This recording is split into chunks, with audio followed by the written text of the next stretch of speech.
বহু দুঃখে কষ্টে আমার জীবনটা কাটছে, সেইটা তোমাদের সঙ্গে শেয়ার করার জন্য আসলাম। ভাবলাম একটু শেয়ার করলে যদি মনটা হালকা হয়, নইলে আমি প্রচুর পরিমাণে ডিপ্রেশনে চলে যাচ্ছি। সেটা হচ্ছে কি না, এই যে আমি যে 3টে পাবলিককে নিয়ে সংসার করি, এই সারাদিন থাকি, এই যার মধ্যে একজন আর দুজন এখন ওইদিকে খাচ্ছে, দেখাতে পারলাম না। তো সেই আসল, এখন আওয়াজ করবি না, আসল কারণটা এটাই, আমি প্রত্যেক দিন 3 বেলা ওদেরকে খাবার যখনই দেবো, মাছ মাংস ডিম যাই দিই না কেন, সোয়াবিন করি যাই করি না কেন, আর এক পাবলিক এসছে খেতে খেতে যাই। দাঁড়া, আমি আগে আগে কথাগুলো বলে নেবো, তারপরে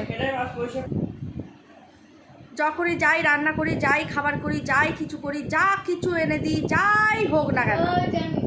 হ্যাঁ, হাসিস না তুই, আমাকে বলতে তোমার বড় বড় দুঃখ।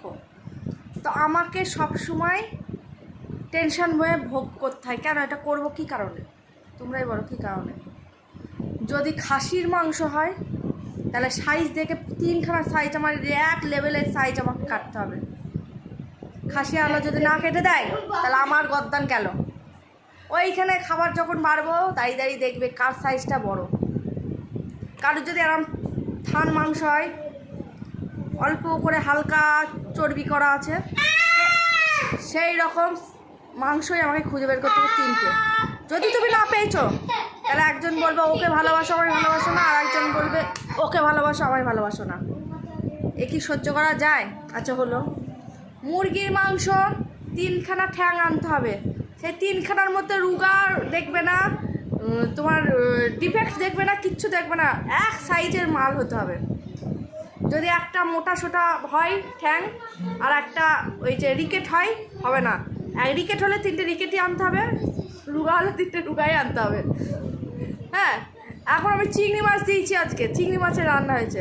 যার খোলাটা খুলে চলে গেছে তার মাংসটা বেরিয়ে গেছে, সে সরু হয়ে গেছে, আর যার খোলা সমেত গিয়েছে সে একটু বড়ো লাগছে। এখন ওটা মাপামাপি শুরু হয়ে গেল, ওর চিংড়ি মাছটা বড়ো আছে, আমার চিংড়ি মাছটা ছোটো আছে কেন? এই কি অত্যাচার সহ্য করা যায়? তারপরে মুরগির মাংস ট্যাংটা আমি দেখাই, ধর ফোনটা। তুই তো ক্যামেরাটা ঘুরিয়ে ফেলছিস, আমি এরকম করে রেখে দেখাই।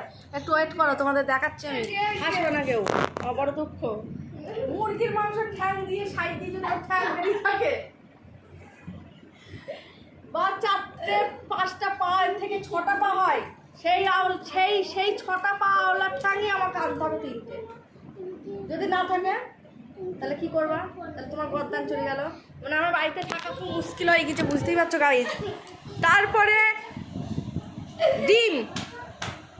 ডিমের বড়া করার সময় একটা ছড়িয়ে ছিটিয়ে বড় হয়ে যায়, একটা ছোট হয়, হবে না।